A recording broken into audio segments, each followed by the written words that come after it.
Buenas tardes y bienvenidos a esta primera sesión de la temporada de los martes en la Galería. Como saben, esto es un programa que llevamos ya varios años haciendo gracias al patrocinio de la Fundación Tatiana, que nos ha apoyado desde el principio y que estamos encantados con la colaboración. Tenemos un programa estupendo para este ejercicio que empieza hoy. Comentaba con la directora de las colecciones reales que hemos empezado los primeros, como el colegio, al principio de septiembre. Hay otros cursos y otras conferencias que empiezan un poquito más tarde, pero nos hacía ilusión estar desde el principio activos y como lo venimos preparando hace meses podemos hacerlo. La conferencia de hoy, a cargo de Leticia Ruiz, la directora de las colecciones reales, se centra en este maravilloso retrato de Antonio Moro, de Felipe II, que ha sido la primera obra en la que hemos empezado a colaborar con otros museos.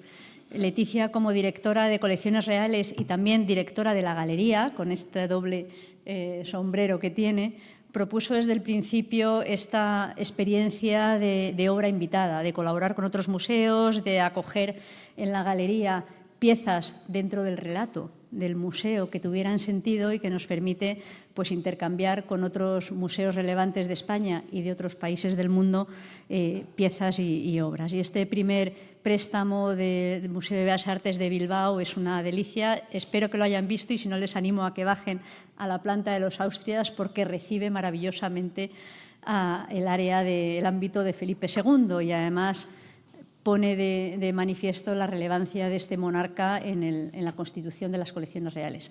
A Leticia Ruiz no tengo que presentarla porque además muchos de los que estáis aquí ya la conocéis de hace muchos años. Es nuestra maravillosa directora de la galería. La verdad es que llevamos ya 3 años trabajando juntas. El esfuerzo por poner en marcha la galería ha sido increíble y ha sido gracias a personas como ella que estamos hoy aquí con este museo abierto.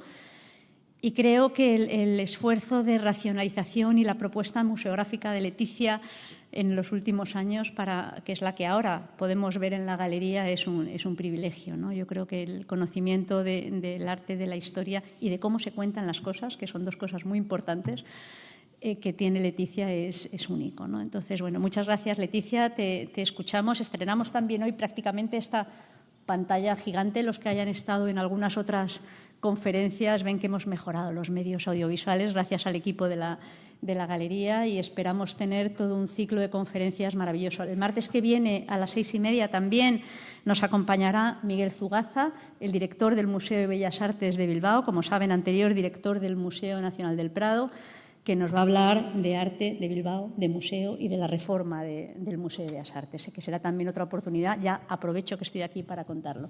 Muchas gracias, Leticia.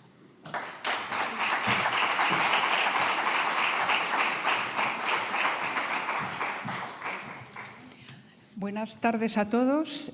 Muchas gracias por estar aquí y muchísimas gracias, presidenta Ana, por esta presentación que da gusto cuando dicen estas cosas tan buenas. Y muchas gracias por estar aquí porque, como ha dicho nuestra presidenta, abrimos curso y siempre cuando abrimos pues todavía cuesta que tengamos esa ya costumbre, que estemos en agenda, ¿no? Con lo cual agradezco casi uno por uno todos los que han venido, los que habéis venido a acompañarnos. Y, por supuesto, Álvaro Matú, de la Fundación Tatiana Pérez de Guzmán el Bueno, porque, como también se ha dicho, están haciendo posible pues, esta actividad que nos ayuda pues, a encontrarnos con ustedes y a contar estas realidades tan variopintas de nuestras variadísimas colecciones. Este cuadro, la primera obra invitada, es una obra capital. Es una suerte que la tengamos y estamos aprovechando precisamente las obras de ampliación del Museo de Bellas Artes de Bilbao, uno de esos grandes museos españoles, y que por eso le hemos pedido también a su director, a Miguel Zugaza, aparte de agradecerle el préstamo, que nos cuente por qué tenemos este préstamo, porque habitualmente es una pieza, una obra maestra de esa colección y, por tanto, no sale nunca o sale muy pocas veces y está aquí precisamente aprovechándonos de esa circunstancia excepcional que es ampliar un museo como el Museo de Bilbao, ¿no? Y nos lo va a contar y, por tanto, les invito a que vengan el martes que viene a conocer ese proyecto.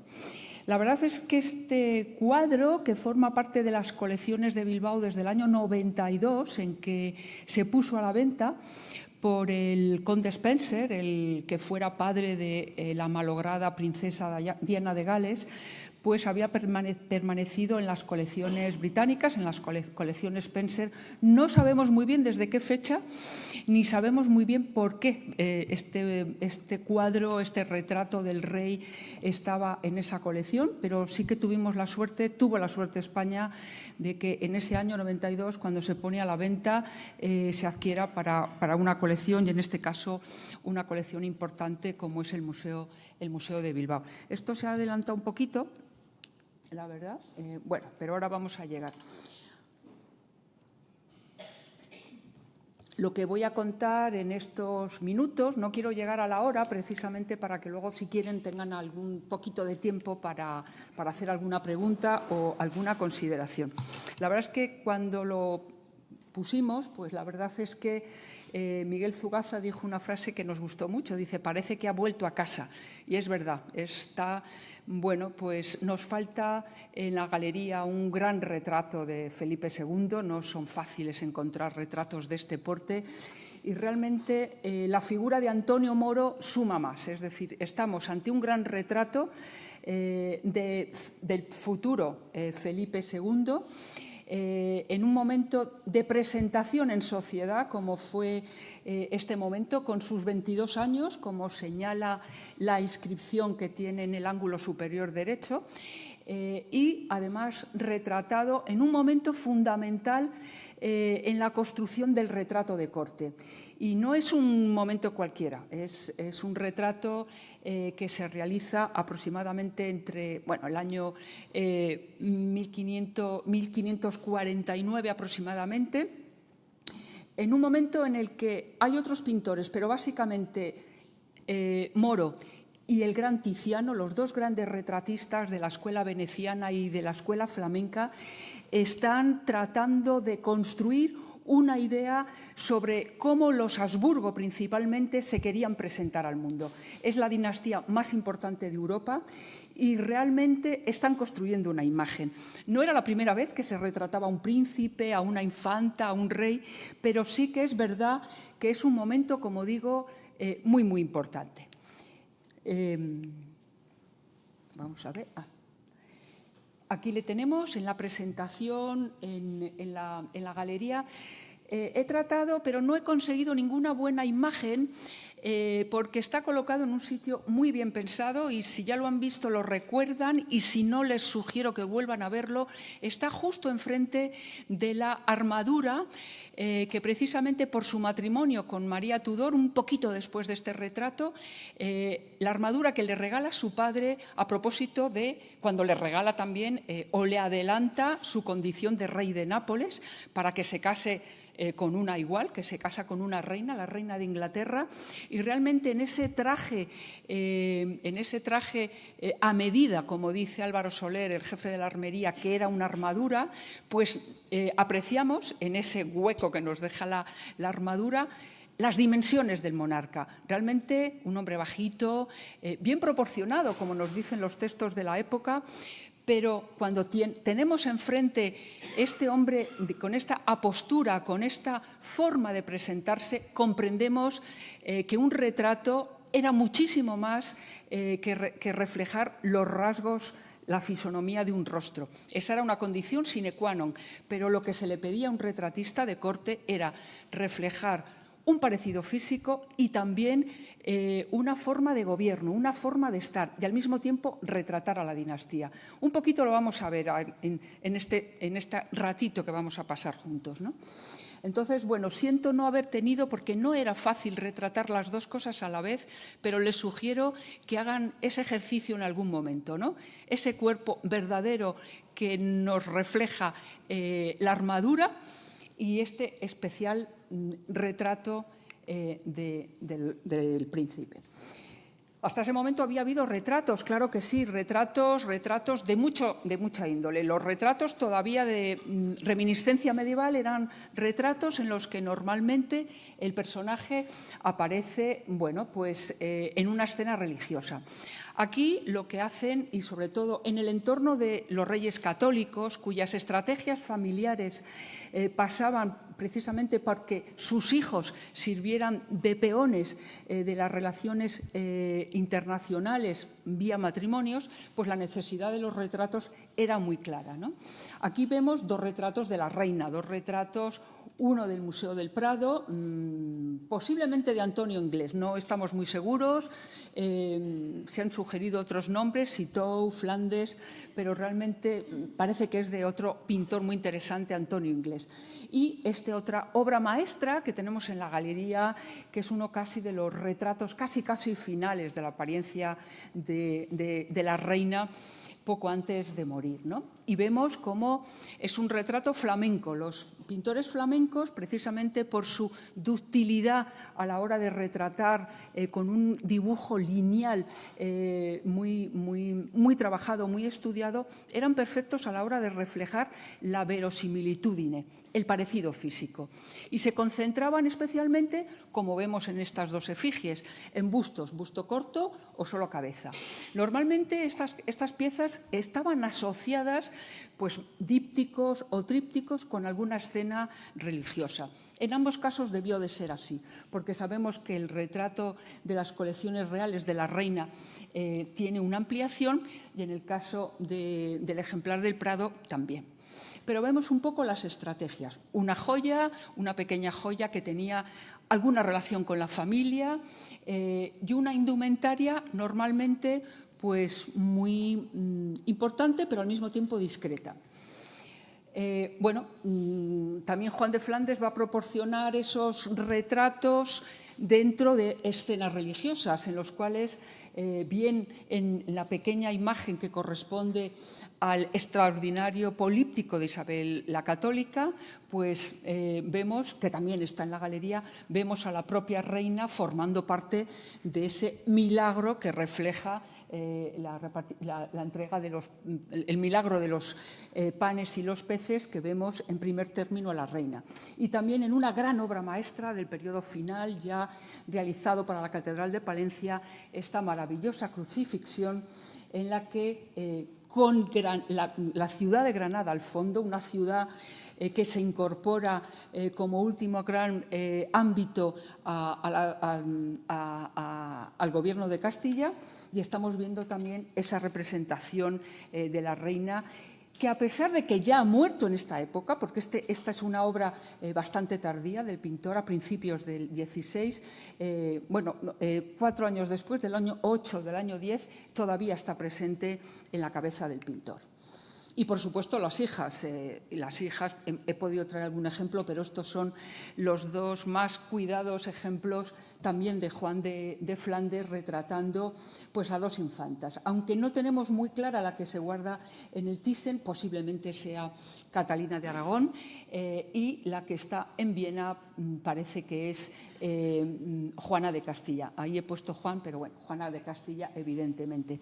Pequeños retratos, sobre tabla, siempre sobre tabla, fáciles de transportar, y en ese busto, y con una pequeña inclusión de la mano, con un pequeño elemento que completa la imagen. Otro momento un poquito posterior, pero muy interesante, en torno a la figura ya de Carlos V, ya se va cerniendo una construcción imperial de Carlos. Y aquí estamos viendo un paso muy interesante. Estamos viendo a Jakob Seineger, que es un pintor austriaco muy interesante, que va a realizar 5 retratos del emperador al menos. Aquí traigo 2 ejemplos, yo creo que muy interesantes. Uno de ellos es de Patrimonio Nacional, lo tenemos en la Almudaina, en Palma de Mallorca, y es un retrato de hacia 1530, en los cuales Seineger va a ir aportando nuevos aspectos al retrato de corte, y esta aparición del retratado de cuerpo entero ya es un avance bastante notable, y vemos ya aparecer algunos elementos que paralelamente está construyendo Tiziano, no solo Tiziano, pero Tiziano es la gran referencia porque realmente es el que por su encaje en las cortes italianas y por la preferencia desde 1530 en su encuentro con Milán, con el emperador, se va a convertir en el pintor del emperador para siempre, ¿no? Bueno, pues vemos este retrato de cuerpo entero, con todos estos elementos parlantes que cualquier espectador de la época, no cualquiera, porque no cualquiera podía acceder a ver estos retratos, pero los que accedían a ellos, todos los elementos les daba una nota de lo que significaba cada uno de estos retratos. Y vemos uno un poco posterior, pero aún más importante que el de Palma. Vemos este de Viena, que es el de Carlos V con un perro, datado en el año 32, y que aquí recuperamos. Bueno, este que tenemos aquí a la izquierda es un retrato en el cual, bueno, pues un primer intento de Tiziano, de un retrato que desapareció en el incendio del Pardo del año 1604 y que solo conocemos o por grabados o por esta copia de Rubens. Pero me interesan sobre todo esos dos porque, bueno, este primer ejemplar tuvo luego consecuencias en otros retratos de 3/4, pero me interesa que vean el retrato de Sessenegger recuperado por Tiziano poquitos meses después, aunque hoy hay algún especialista que discute cuál fue primero, pero bueno, por una serie de elementos parece que claramente a Tiziano se le entrega el retrato que había hecho el pintor austriaco. ¿Y qué es lo que hace? Parece exactamente lo mismo, pero no lo es. Es decir, transforma para empezar, hace algo que en la época hoy lo llamaríamos quizá Photoshop, pero en la época lo llamaban manejar la verosimilitudine con, bueno, pues con ese tiento para convertir los rasgos del emperador en unos rasgos que realmente pues le daban una prestancia que en los retratos tan verídicos, por así decirlo, anteriores, pues no tenía, ¿no? Los párpados caídos siguen estando caídos, pero tienen una prestancia distinta, y cómo coloca incluso al personaje en un primer término pues mucho más cercano, casi está ocupando el espacio del espectador, pues hace que ese sea el elemento fundamental que va a acompañar a Tiziano bueno, pues, para siempre como el gran referente de este tipo de retratos, ¿no? Bueno, pues, ¿qué es lo que ocurre bueno, pues en el otoño de 1548? El príncipe Felipe va a salir para lo que se sigue conociendo como el Felicísimo Viaje, aludiendo a un libro de Calvete de la Estrella, que era, bueno, pues un poeta, un historiador y sobre todo en esa época preceptor, desde el año 47, preceptor del príncipe Felipe. Y lo que va, y escribe un libro publicado yo creo que en el año 52, que se llama El Felicísimo Viaje del muy alto y muy poderoso príncipe don Felipe. En ese viaje es un viaje para presentarle en los territorios europeos, sale de la península y se le presenta como el gran heredero de Carlos V. Se le presenta en las 17 provincias de los Países Bajos y parte de una forma realmente espectacular, parte desde Barcelona con una flota que estaba formada por 56 galeras. Podemos entender el pasmo que causaba el movimiento del príncipe en ese momento, y otras naves auxiliares, nos dicen las fuentes, ¿no? Y viajan, además de nobles, pues un cortejo de humanistas, de teólogos, de letrados y hombres de ciencia, que van conformando casi es como un gran tour del siglo XVIII, pero para un solo hombre cuyo destino es heredar una parte fundamental de los territorios europeos, toda vez que el acuerdo entre familia es que Maximiliano, su primo, vaya a ocupar el territorio que hereda de Maximiliano, de Fernando. pero es la presentación del príncipe y que además va a ser una presentación realmente importante por los lugares por los que pasa, por el conocimiento que vaya adquiriendo. De Barcelona llega a Génova y de Génova, pues bueno, hace toda una visita por el norte de Italia, especialmente Milán, donde es nombrado duque. El milanesado, que había tenido muchas contiendas con Francia, finalmente se consigue convertir en territorio español, va a pasar a Alemania y, como digo, a los Países Bajos, y en las 17 provincias o estados va a ser recibido, además, con el protocolo borgoñón. Va a dejar aparcado en la península el protocolo castellano, que era mucho más austero, mucho sin todo el boato del protocolo borgoñón, y en las 17 ciudades va a ser recibido de manera realmente espectacular, con grandes monumentos en los que participan los grandes artistas de todas estas ciudades. Y bueno, pues al llegar a Bruselas va a ser precisamente Antonio Moro, va a formar parte.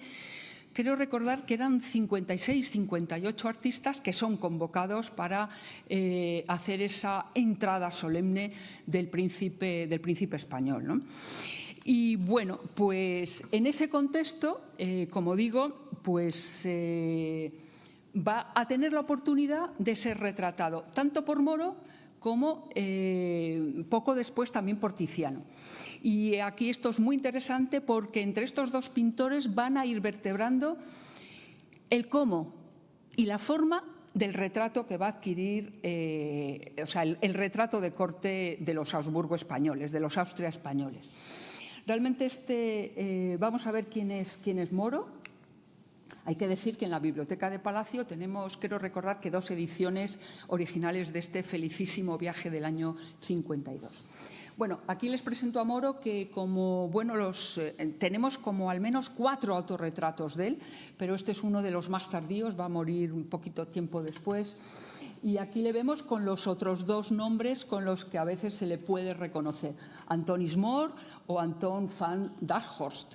Pero realmente, bueno, pues en la corte española, portuguesa, va a tener siempre esa fórmula, la española, que es Antonio Moro.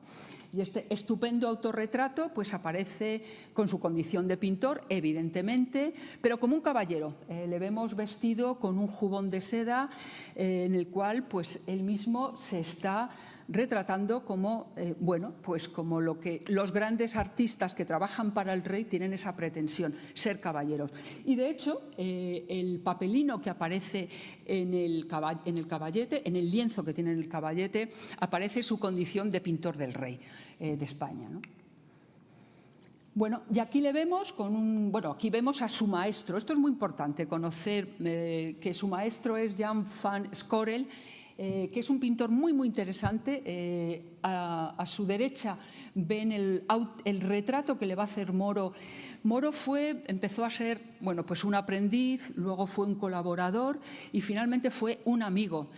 Tuvieron realmente, y esto es una prueba de amistad, porque este retrato en óvalo que le hace a Moro se lo hace precisamente para el túmulo donde se pensaba enterrar a este gran pintor que era Scorel. Y aquí vemos a uno de los retratos, he podido traer más, pero era más fácil coger este del Museo del Prado, que además es muy representativo del tipo de retrato que conoce y en el que se nutre Antonio Moro, que es un retrato de medio cuerpo, media figura, muy expresivo con las manos. Siempre hay esa expresividad que lo que va a hacer luego Moro es atenuarla, esa fórmula sosegada del retrato de corte. Y luego las referencias a Roma, siempre con las ruinas. Roma, bueno, Scorel es un pintor flamenco que se le considera un romanista. Sabemos que tuvo una estancia importante en Italia, como la va a tener también Antonio Moro básicamente en los años 40, poco después de contraer matrimonio. Y el paso por Italia, sabemos a ciencia cierta, porque está documentado que Moro va a estar en los años 40 en la ciudad de Roma. Presuponemos que también conoce Venecia y conoce algunos de los importantes retratos de Tiziano. Pero este retrato, como digo, de Schorel es muy significativo de ese retrato en el que él aprende y que al mismo tiempo supera. Y aquí vemos algunos de los personajes que también van a ser importantes en ese felicísimo viaje al llegar a Bruselas. Por un lado, y lo subrayo por, bueno, el pequeño, que es una copia, desconocemos el original, seguramente perdido, de Tiziano, de la tía, de una de las hermanas la verdad es que las mujeres Habsburgo fueron mujeres importantísimas a lo largo, bueno, de todo el siglo XVI, incluso una parte del siglo XVII. Las hermanas de Carlos V fueron mujeres fundamentales en el gobierno de varios de las posesiones de los Habsburgo en Europa, y también va a ocurrir con las hermanas de Felipe II, ¿no? María de Hungría es un caso importante, una grandísima coleccionista, y también va a ser un elemento fundamental para la formación artística de Felipe II. Felipe II en este viaje va a conocer pues la arquitectura de Alemania, de los Países Bajos, que tanta influencia va a tener luego en la realización del Escorial, y va a conocer artistas fundamentales en ese periplo, como digo, y las colecciones familiares. Y la colección de María de Hungría realmente le causó muchísimo impacto. Y vemos a otro personaje fundamental, un proespañol importante como era aquí Antoine o Antonio Perrenot de Granvelle, o Granvela, como le conocemos en España. Hace 2 años se defendió brillantemente, y además lo digo porque es una de las conservadoras de esta casa, Almudena Pérez de Tudela, sobre la figura de Granvela, un grandísimo coleccionista, un hombre realmente fundamental también para el gobierno español en el ámbito de los Países Bajos. Y también se retrató, prohijó en cierta medida Antonio Moro. Se supone a veces que es uno de los que le ayudó a costearse su viaje a Italia, y realmente tenemos 3 retratos al menos realizados por Moro, en los cuales, bueno, aquí está todavía como obispo de Arras, no como el gran cardenal, es decir, como un príncipe de la Iglesia, que va a ser unos poquitos años después, ¿no? Aquí le tenemos como obispo de Arras, y le vemos, bueno, pues con un retrato cuya fórmula es muy, muy parecida, si no idéntica. Yo creo que he traído alguna para cotejarle con el retrato de Felipe II, ¿no? Y con esos poquitos elementos, es decir, cambia esa oratoria que tenían las manos que usan sus maestros y los contemporáneos para calmarlas, para ponerlas en sosiego. En las fechas en las que se están haciendo estos retratos, el año 49, se edita en Lisboa un libro fundamental de un portugués que también ha tenido una larga estancia en Italia, que es Francisco de Holanda, y que publica un libro que se llama Do Pintar del Natural, en el cual está recogiendo todas las fórmulas del retrato de corte que están realizando Moro, Tiziano y otros maestros del momento, ¿no? Y una de ellas es pintar siempre de escorzo, con las manos, los brazos hacia abajo, para representar el sosiego. Y estos, bueno, pues son 2 de los personajes importantes que van a acobijar a Antonio Moro y que van a convertir a Antonio Moro en pintor de los Habsburgo. Bueno, estos son unos ejemplos de colaboración bueno, pues realmente Schorel es un retratista extraordinario, y esta es de un grupo muy importante realizado en Utrecht, en este caso de la Hermandad de la Orden de Jerusalén, de Utrecht.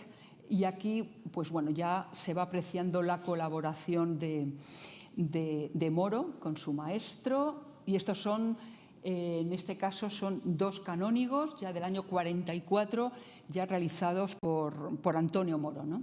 Y ya vemos esa crudeza, por así decirlo, en la representación de los rasgos físicos. Si lo cotejamos con un Tiziano, vemos cómo siempre envuelve los rasgos físicos, le puede esa condición de un pintor untuoso donde la pincelada hace que todo quede envuelto. De hecho, hay un retrato que ahora vamos a ver. Bueno, este es un ejemplo espléndido de a lo que había llegado Antonio Moro en el 44. Suponemos que unos meses antes de su marcha fundamental a Italia. Aquí vemos estos 3 retratos tan parecidos del mismo año que va a realizar de estos personajes. El duque de Alba precisamente va a ser el que comande la comitiva que acompaña en el felicísimo viaje al príncipe Felipe, igual que Doria, el gran almirante genovés, es el que acompaña a la armada, esos galeras que están llevando por el Mediterráneo hasta que llegue a Génova a todo el cortejo, ¿no? Y vemos esta fórmula de retrato de 3/4 que se va a acabar imponiendo en este momento. Son 3 moros realmente en los que se maneja además de una forma siempre muy parecida. En Tiziano vamos a ver cómo en algunas ocasiones la mirada pierde la conexión directa con el espectador. Moro nunca. Moro además ofrece algo que aparece en el libro de Holanda publicado en el año 49 en Lisboa, como hay un ojo que siempre se centra en el cuadro, en la zona alta del cuadro, se convierte en elemento fundamental. El rostro siempre aparece en un ligero escorzo y la figura también en 3/4. Y nos dice Holanda cómo hay que evitar precisamente que la boca esté siempre cerrada, evitar enseñar los dientes, las manos bajas para denotar serenidad y apostura. Y esta es la fórmula que va a emplear Moro de continuo. Y luego vamos a ir viendo una serie de elementos que en todos los, yo llamo a veces disfraces del gobernante, sea el retrato cortesano con armadura, sea el que maneja papeles, sea el príncipe lujosamente vestido, siempre hay una serie de elementos que van a acompañar al retrato. Uno de ellos es, estamos viendo ese gesto muy próximo a la mesa, que es un gesto de empoderamiento y que curiosamente aparece también en el retrato de Gran Vela. No así en el retrato del duque de Alba, porque lo que está apareciendo es como un general del ejército con el bastón de mando. Es muy interesante el retrato, sabemos por la documentación de la época, que el retrato del príncipe Felipe lo único que toma del natural es la cabeza del príncipe. Es lo único que toma del natural, como por otro lado sabemos que es lógico con todos los retratistas de corte. Luego, si era un retrato con armadura, un retratista de corte tenía la autorización, el permiso para acudir a las reales armerías a copiar la armadura. Si era un retrato, como en el caso del príncipe Felipe, con este riquísimo jubón, con estos botones que realmente eran un lujo y una sofisticación, y por supuesto el toisón de oro, lo que eran accesible es a la ropa, a la vestimenta. Pero no pensemos que el príncipe o el rey o cualquier infante está posando de esta manera pues algunas tardes. No, se posaba de una forma muy rápida en una sola ocasión, como mucho se repetía, y a partir de una cabeza que normalmente tenía el pintor, guardaba el pintor en su estudio, se realizaban más copias y más réplicas, según lo que se pedía. Y en el caso del príncipe Felipe de Moro, sabemos por la documentación de la época que Moro solo le hizo la cabeza del natural. Bueno, aquí tenemos estos 3 ejemplos en los que vamos ahondando en este momento de construcción del retrato de corte, en este caso el retrato armado, que era el retrato pues, con más potencia visual, precisamente por la magnificencia que tenían las armaduras, ¿no? Todas las armaduras, y lo vemos muy bien, este ejemplar del Prado. Tenemos otro prácticamente igual en la Biblioteca del Escorial. Lo único que, como se quedó un poco pequeño para el espacio del Escorial en el que se le requirió a Pantoja que hiciera esta copia de un original perdido de Tiziano, pues tuvo que repetirlo, y lo que tenemos en el Escorial es otro Pantoja prácticamente idéntico, pero un poquito más estrecho para acomodarse al espacio. Pero como digo, el original se perdió en un incendio, pero Pantoja, y esto además tenía mucho papel porque los pintores de corte también servían para hacer copias, réplicas, para enviar a otros miembros, a otras cortes, a otros miembros de la familia, a otras cortes, a otros estamentos. Y eso lo que hacía era fijar en la retina y en la habilidad pictórica de cada artista unos modos de retrato que se van a quedar fijados. No se le pide a nadie que sea original, ni siquiera al gran Velázquez. Velázquez, yo creo que he traído un ejemplo al final, lo que va a hacer es mantener el retrato de corte, que en estos años, especialmente en la década de los 60, que se juntan en Madrid un grupo de retratistas espectaculares, lo que va a hacer es, con un pincel realmente extraordinario, repetir el modelo. A nadie se le pide para un retrato que sea original, se le pide que mantenga las convenciones que en estos años se está creando. Hay que pensar además que el retrato, en la jerarquía de los géneros pictóricos, se consideraba un género menor. No era el cuadro de historia, el gran cuadro mitológico, religioso, donde un pintor debía de pues tener una serie de elementos formativos que le permitieran hacer una composición de aparato con varias figuras, perspectivas. Un retrato se consideraba un género menor, lo único que era un género necesario para dar a conocer la apariencia de grandes personalidades. Es más, hay textos de la época en la que denuncian que hay personas que no tienen calidad para tener un retrato. Por lo tanto, esto lo digo para que seamos conscientes de lo importante que era un retrato. Y además, otra de las cosas que se está vertebrando en este momento es que el retrato fuera una representación, en el sentido de que casi viéramos la apariencia, estemos ante el rey o alguien de la familia real, tal y como se presentaba en público. Y ahí vemos esta distancia, esta quietud, esta serenidad y esa incluso altivez que se consideraban propios de la familia y del buen gobierno. Casi están esperándonos en primer término en esta disposición de la figura, como esperaban cuando llegaban al Alcázar, cuando había pues una petición de audiencia, ¿no? Nunca la presencia era así, según nos cuentan los embajadores, y aparecían quietos, casi sin movimiento, como están en estas representaciones. Bueno, pues aquí vemos cómo Tiziano, uno por copia, porque el original está perdido, en una época semejante, en el año 51, están construyendo esta imagen, en este caso del rey o el emperador armado, ¿no? Y aquí estamos viendo otros retratos, prácticamente, incluso hay algunos que hay duda, ¿no? En el caso de este maravilloso príncipe Felipe, también con vestido como el primer cortesano, hay dudas de si es el 51 o el 54, porque Tiziano tiene ocasión de retratar al príncipe en 3 ocasiones, Milán, Augsburgo, en la Dieta de Augsburgo, y luego nuevamente en Milán. No se sabe muy bien, hay quien piensa, no, debe ser un poquito más tardío, por los rasgos de la cara. Bueno, aquí lo que estamos viendo, con un ejemplar del Prado que se considera de taller, pero de mucha calidad, estamos viendo lo que yo les decía.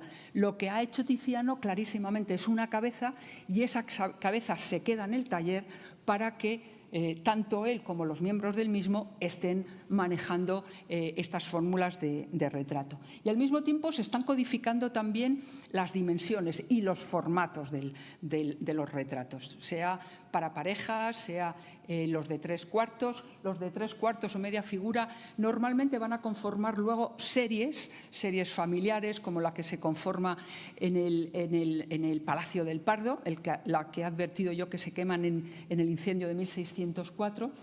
Y bueno, estamos viendo esos modos. ¿Qué es lo que aporta en el de cuerpo entero Tiziano? Pues aporta elementos parlantes que luego también van a aparecer, pero realmente Tiziano los utiliza con profusión. Por ejemplo, ese ambiente palaciego que aparece con esas columnas y esa gestualidad. Y como vemos, la mirada se despista del espectador, no mira directamente al espectador. Y, por supuesto, el toisón de oro como marca esencial de la dinastía. Y luego ese gesto de llevar la mano, una de las manos, a la empuñadura de la espada, también muy importante. Y muy importante, bueno, pues nuevamente ese gesto de empoderamiento llevando la mano al bufete, que va a acompañar siempre. Bueno, aquí vemos, cotejamos este ejemplar tizianesco con, bueno, las medidas son prácticamente las mismas.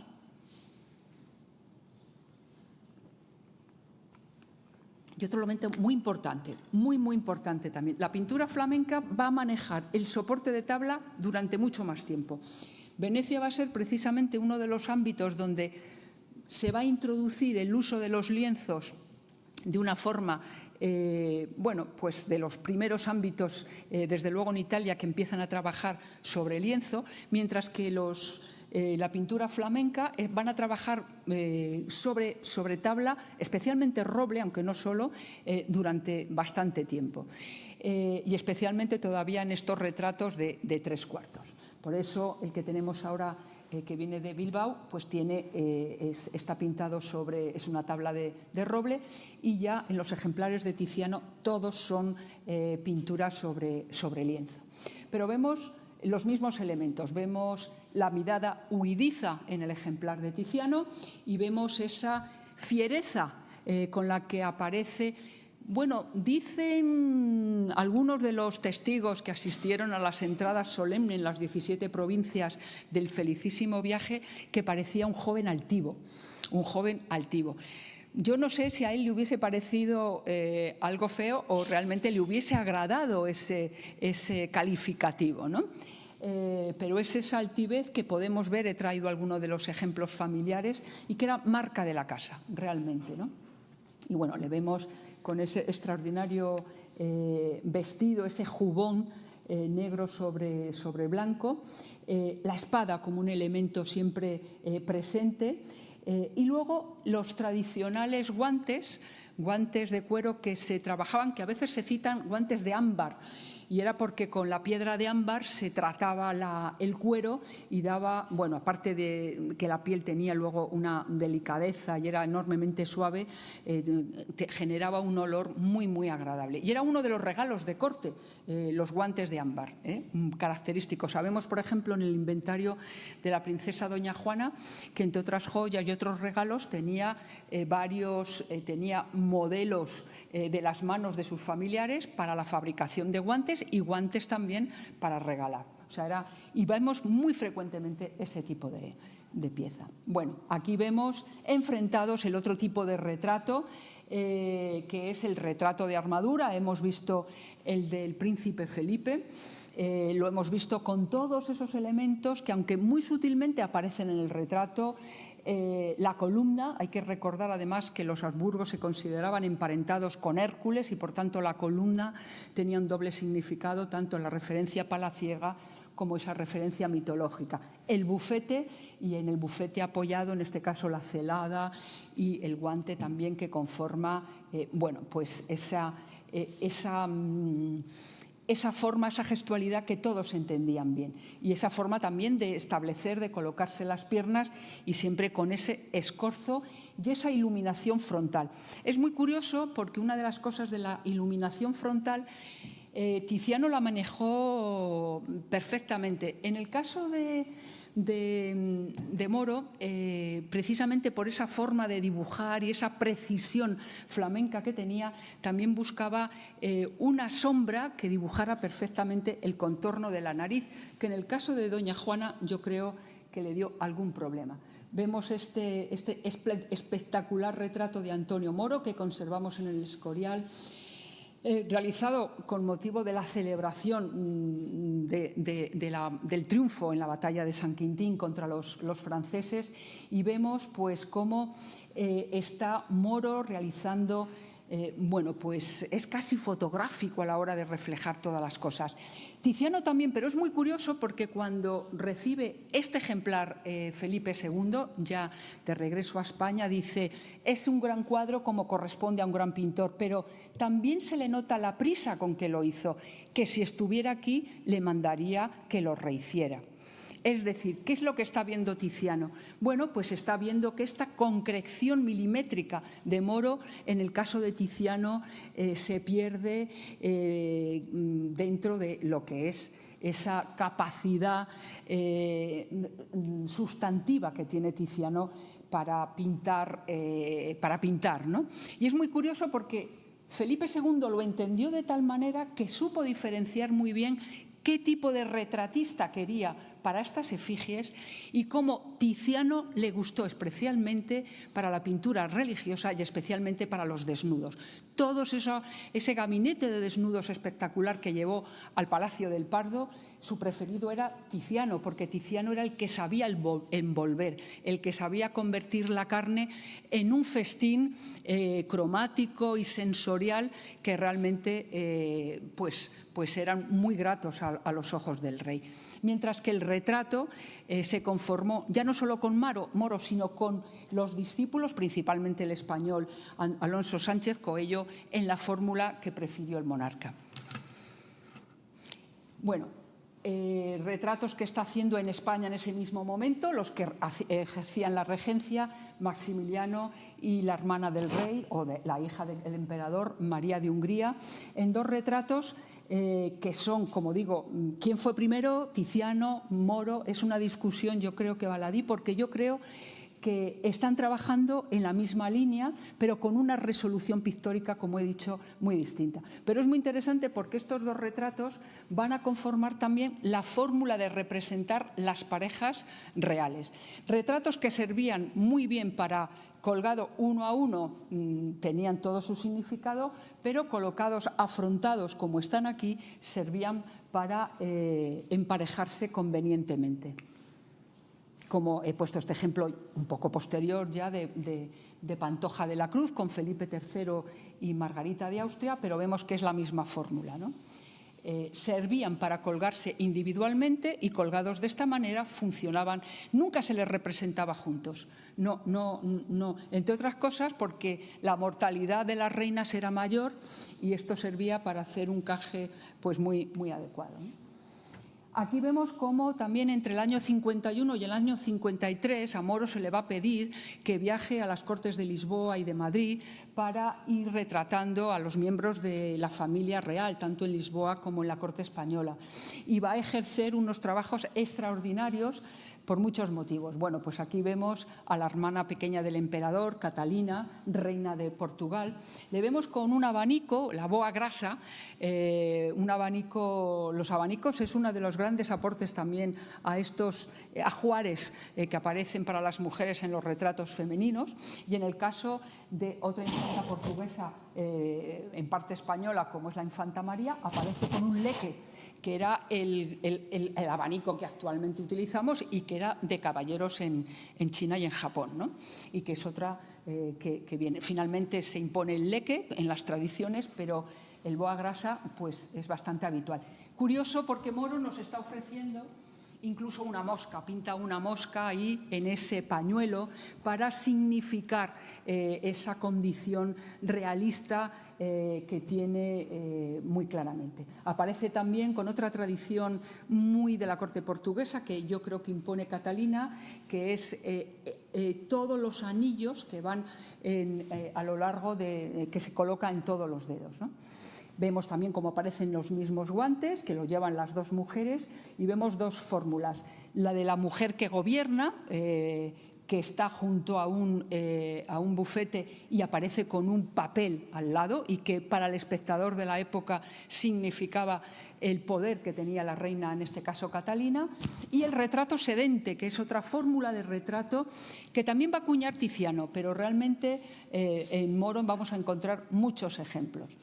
Aquí cotejo pues el de la tía y sobrina y la suegra y la nuera, porque por razón del matrimonio de Juana de Austria con su primo, el malogrado don Juan, pues vemos cómo la fórmula de retrato pues va a permanecer un poquito después, ¿no? Y estamos viendo cómo incluso Juana está llevando un boa grasa que aparece sosteniéndolo en la mano izquierda y cómo aparece también con los anillos. Incluso con la mano enguantada también estaba rajado para que se pudieran ver esos anillos tan característicos, ¿no? Y vemos además, la vemos aquí como regente. Está en la corte de Valladolid, ha tenido a su hijo y abandona la corte portuguesa porque la reclama su padre y su hermano para que ocupe la regencia por ausencia de los dos varones en Valladolid.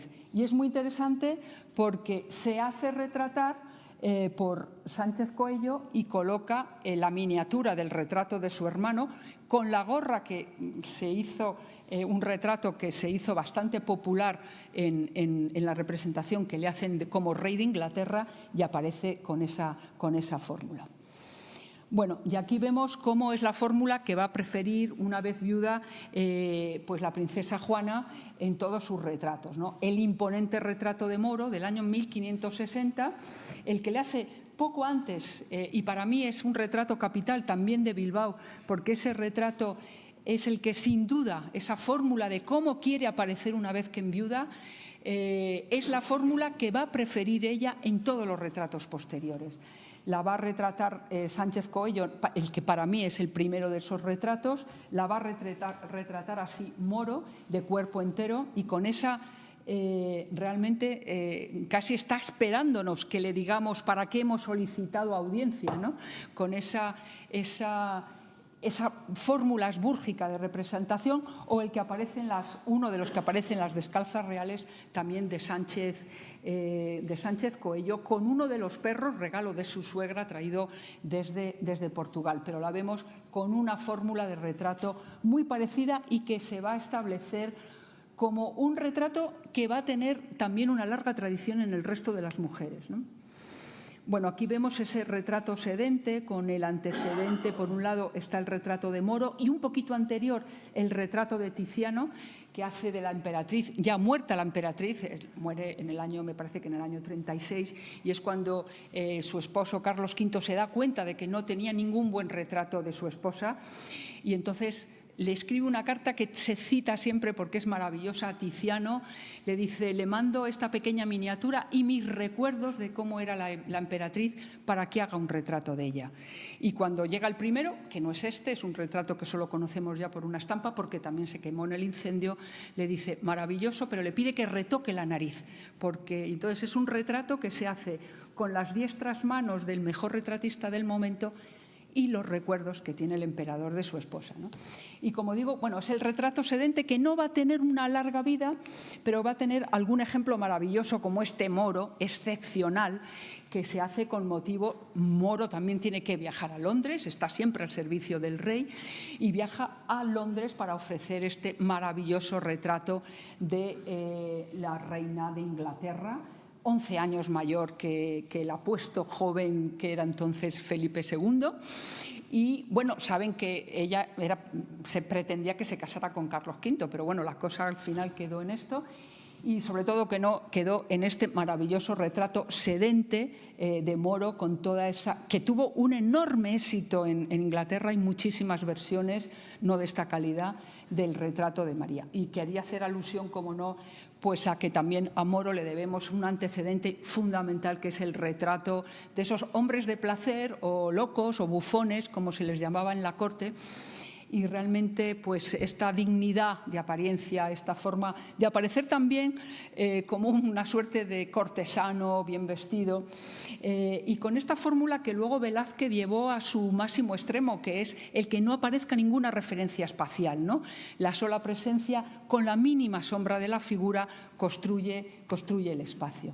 Pero realmente, y aquí bueno, pues vemos a este joven de 22 años, posiblemente un retrato del año 49, eso es 49, porque tiene 22 años. Pero ¿cuál es la imagen que prefirió nuestro monarca? Pues sin duda ninguna ese retrato del año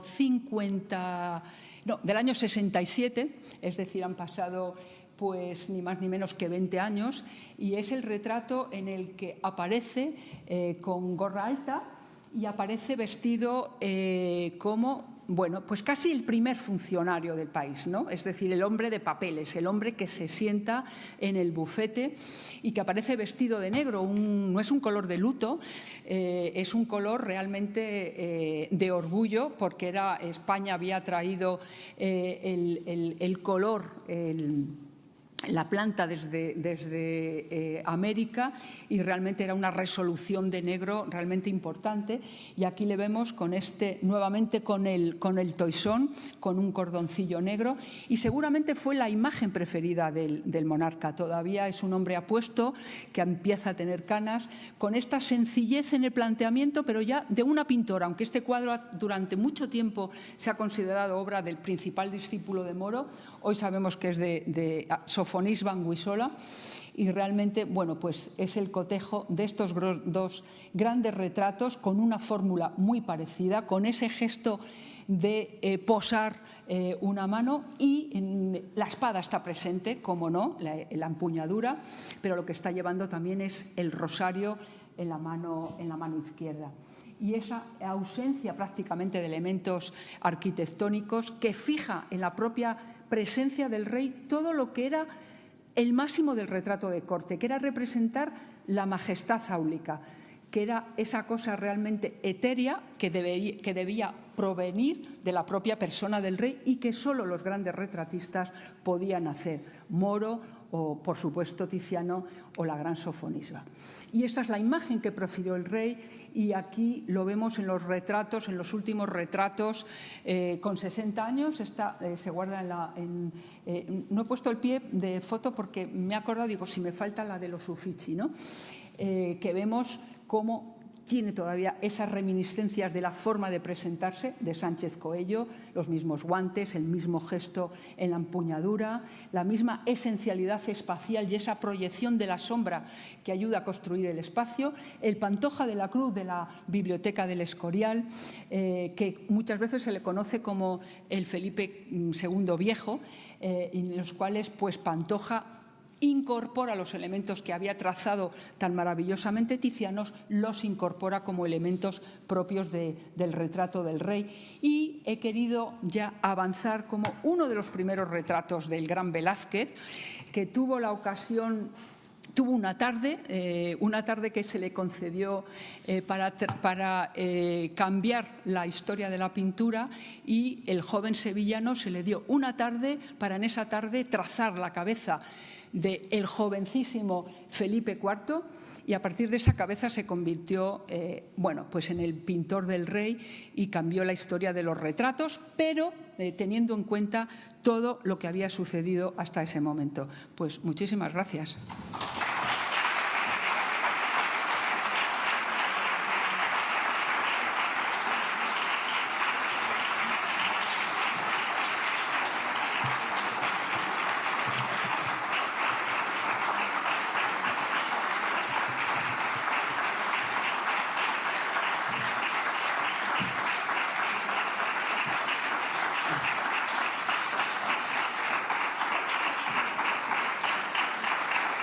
Bueno, no os paséis. Oye, reitero mi agradecimiento, y si alguien quiere hacer una pregunta fácil, pues... Y si no, ya es que os lo he contado todo aquí. Bueno, que disfrutéis mucho del retrato, que realmente es un gusto tenerlo aquí. Álvaro. Muchísimas gracias. Enhorabuena, Leticia, por la conferencia y también por la iniciativa de la obra invitada, y además que sea esta es una maravilla. Y a mí me ha parecido fascinante también la relación que has trazado en toda la conferencia entre Tiziano y Moro.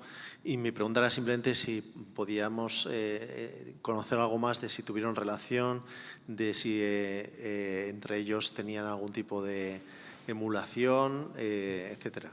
Qué buena pregunta y qué difícil. Vamos a ver. Para empezar, no está documentado que lleguen a estar físicamente en el mismo espacio, Pero está claro que conocen cada uno la obra del otro y que, bueno, es posible que en la famosa dieta de Augsburgo, desde luego está Tiziano, y es posible que lleguen a coincidir, pero no lo tenemos documentado en contacto. Y que se están mirando al uno al otro, sin duda. Lo que pasa que yo creo que Moro miraba más a Tiziano. ¿Por qué? Porque Tiziano es el gran príncipe de la pintura del Renacimiento, ¿no? Es el que domina el desnudo, la pintura religiosa, la mitología, el retrato. Es decir, todos los grandes cortes, las cortes de Italia querían tener un retrato suyo, ¿no? He podido traer todo lo que está haciendo y además tiene una larguísima vida. Es un señor que le pudo la peste casi, pero con 90 años. Tuvo una larguísima vida y realmente un dotado para la pintura. Y ese tipo de pintura que tanto difería de la pintura de Moro y de los flamencos, ¿no? Entonces, sin duda, uno conoce lo que está haciendo el otro, pero lo más probable es que Moro esté atento a lo que está construyendo Tiziano, sobre todo de aparato, ese aparato que envuelve a los retratos, ¿no? Esas columnas, esos bufetes. A mí me parece significativo cómo los retratos españoles, cómo bajan el bufete con respecto a cómo lo alza Tiziano, ¿no? Hay una serie de cuestiones muy interesantes en los cambios de los elementos que va imponiendo Tiziano y cómo se ve ese proceso de selección de los objetos y de los elementos que ha ido incorporando Tiziano para dar a un retrato pues toda la carga, ¿no? Pero el modo pictórico del retrato es el de Moro, no cabe duda, ¿no? Sánchez Coello, que está aburrido de ver todas las colecciones reales y que hay apreciaciones de cosas de Tiziano, pero Sánchez Coello se ha criado con Moro y continúa, ¿no? Es decir, el retrato. Y Moro, saben que se fue de España porque tuvo un problema con la Inquisición en el año 60. Es más, que Felipe II le aconseja que se marche a Bruselas.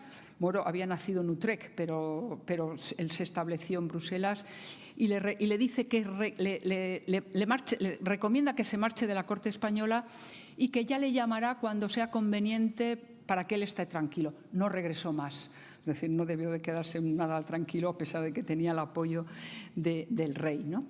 Y eso le dio carta de naturaleza a que Alonso Sánchez Coello pues ocupara el lugar del maestro y terminara la galería de retratos del Pardo y fuera pues el siguiente eslabón de esa cadena, que luego va a estar Pantoja de la Cruz, Bartolomé. O sea, esa cadena que se produce y que lo vemos muy bien en la galería, ¿no? Cuando estamos viendo el retrato de Felipe III y su mujer, pues es este concepto del retrato del rey armado, ¿no?